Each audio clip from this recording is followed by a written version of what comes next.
Maybe you just left the doctor's office and the doctor told you you have Hashimoto's. Maybe you just found out that your sister or your aunt or somebody has Hashimoto's and you want to help her on this journey. Whatever it is, you found this podcast because Hashimoto's has impacted your life. And all of a sudden, you need to know, what do I do with this information? What is Hashimoto's? What does this mean for my life? What does this mean going forward? How can I help myself? Or maybe how can I help my loved family member? I'm here for you. So I'm Esther. I am an RN and I do have Hashimoto's. I was in the emergency department around the United States for about 17 years before I grew fed up with Western medicine.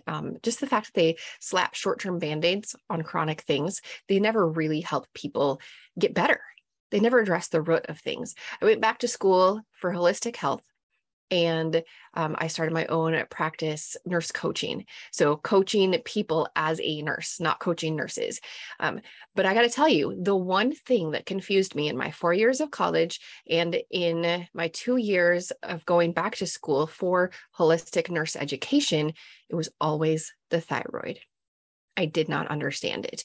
And every time I would listen to a lecture, I would take notes, I would try to figure it out.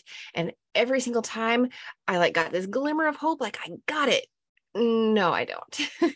So when I started feeling sick, when I started thinking that things are not right, I decided that it could not be my thyroid because I don't understand thyroid. Well, I got my diagnosis and I understand where you are right now. I empathize with you. Maybe you're rejoicing because you finally have a name to put with all of these things that have been going on. Or maybe you are grieving because your body has betrayed you. But that's maybe what it feels like. Maybe you're scared and overwhelmed because Hashimoto's is a big word. And when you Google it, a lot of stuff comes up. Well, whatever it is, I want you to do this. On your day of diagnosis or helping your friend through it, I want you to feel the emotions. I want you to give yourself permission to feel.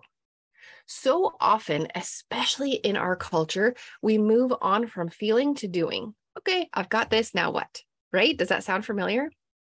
I want you to feel. Allow yourself the emotions because we need that. Your whole health is dependent on all the parts working.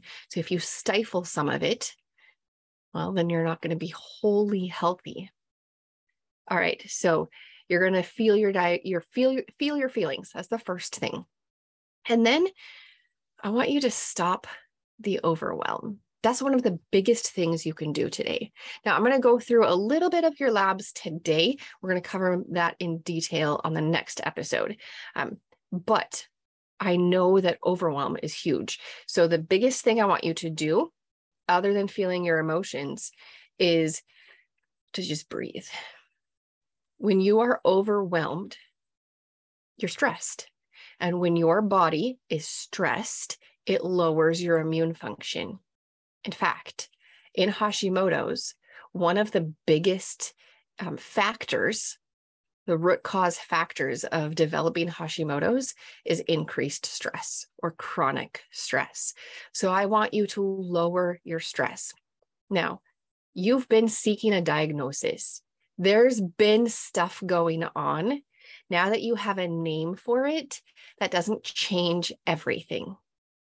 It sheds light on it, maybe.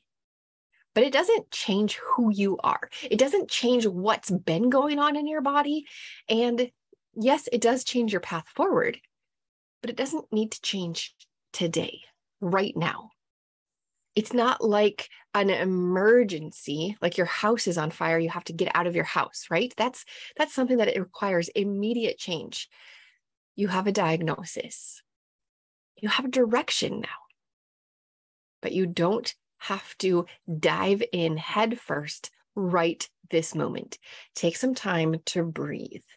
And when I say breathe, go ahead and put your hand on your chest and one hand on your belly. If you're driving, of course, don't do this. But if you're anywhere else, take the next 30 seconds to put one hand on your chest and one hand on your belly and take a deep breath. and observe your hands. Which hand went up and down? Which hand moved while you took a deep breath? Do it again. Take a deep breath and observe which hand moves when you take a deep breath. Now, I hope it's the hand on your belly, but it's probably the hand on your chest. But let me give you a tip.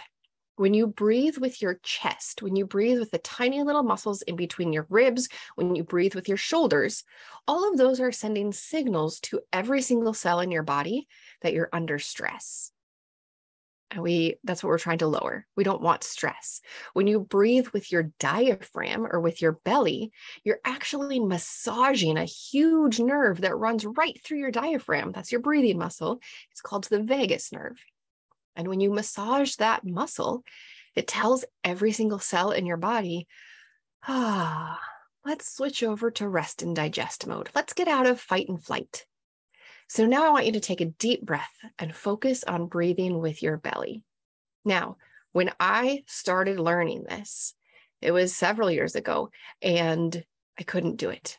I had been drilled my entire growing up life to sit up straight, have perfect posture, tuck in and solidify my core. I could not breathe with my belly. I had to lay down on my back with my knees up so that it relaxed all of the muscles in my abdomen.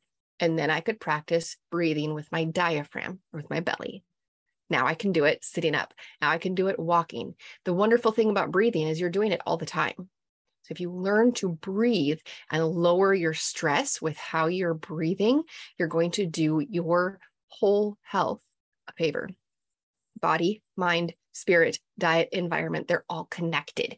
And breathing with your diaphragm, breathing and in a way that lowers your stress level is going to impact your body, your mind, your spirit. It's even going to impact how you digest your food. So it's going to impact your diet, because your diet is not necessarily what you put in your mouth. Your diet is what you are able to digest.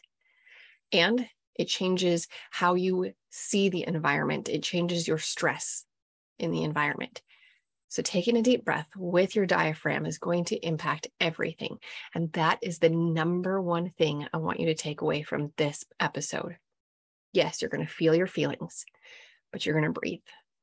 You're going to lower the overwhelm. You're going to lower that stress level, because going into today, tomorrow, the next week in a state of fight and flight, because you just learned a name for what's been going on, Hashimoto's thyroiditis, if you want to be specific, having stress because of that phrase, that title, it's not going to help you.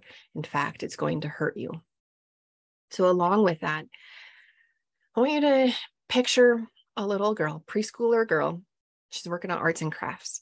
Maybe you help with Sunday school or some preschool ministries at your church, or maybe you have your own kids, whatever it is. Are you picturing a little girl? She's working with arts and crafts and she's trying to make it perfect, and her little fingers are not working right. She can't get the picture exactly how she wants it. If she's gluing and cutting, it's just not going like she wants. She's trying so hard and it's not working, and she falls apart and she's crying and she's telling you that it's horrible. Now, are you going to stand there and you're like, what are you doing? Use the scissors correctly. Draw a picture, like put a head and a full body and arms. No, you're not. You're going to comfort her. You're going to tell her that she's doing the best she can. You're going to encourage her. You are that little girl. Your immune system has been doing its best, and it's not working well right now. It's trying so hard. Your immune system is overburdened. Your immune system is kind of firing all haywire. That's what Hashimoto's is. It's your immune system kind of going crazy, starting to attack yourself. The temptation is to be mad. The temptation is to be mad at your body. It failed you. But instead of being angry, switch that to self-compassion. Your immune system is crying for help. Now that you have a name for it, Hashimoto's thyroiditis, Now you can do something about it. Now you know that it's your immune system. Now you know what to address. Like, oh, my immune system needs some love and attention. My immune system needs me to support it. So switch from anger, feel the feelings, and then switch. Whether it was grief or anger or whatever, switch to compassion. Let's figure out how to support our own bodies. Let's figure out how to support our immune function so that it doesn't attack ourselves. It's possible.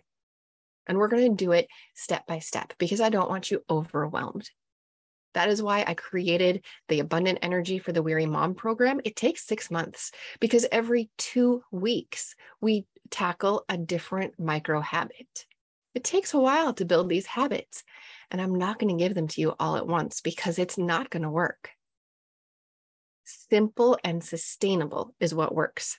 So feel the feelings, stop the overwhelm, that stress by breathing deeply with your diaphragm, and then have some self-compassion, have some compassion on your immune system. That's what I want you to focus on today. In the next episode, we will look at labs, and quickly, Hashimoto's is when you have antibodies to your own thyroid.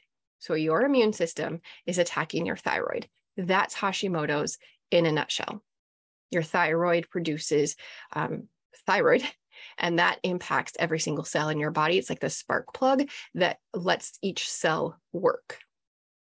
So when you have Hashimoto's, that's attacking the thyroid. It's impacting how every single cell in your entire body works. And we're going to get into how to help your thyroid, how to help your immune system, and how to help you, body, mind, spirit, diet, environment. I'll see you in the next episode. Hey friend, I hope you loved today's episode. If you want to continue on a path to health, come join my program, Abundant Energy for the Weary Mom, where you will cut through the overwhelming information and follow a simple and sustainable path toward health. With support and encouragement, you will work in a strategic order to gain fast results that stick so that you can experience each day fully and make a positive impact on your family and everyone you encounter. Please help others find this show by rating and reviewing it in your podcast app or by sharing a screenshot of today's episode in your social media stories. Be sure to tag me on Instagram. You can find me at estherY.rn. This podcast is for informational and educational purposes only. Please be sure to discuss any concerns and plans with your trusted healthcare professional. Finally, may the God of hope fill you with joy and peace, and that in all aspects, I pray you have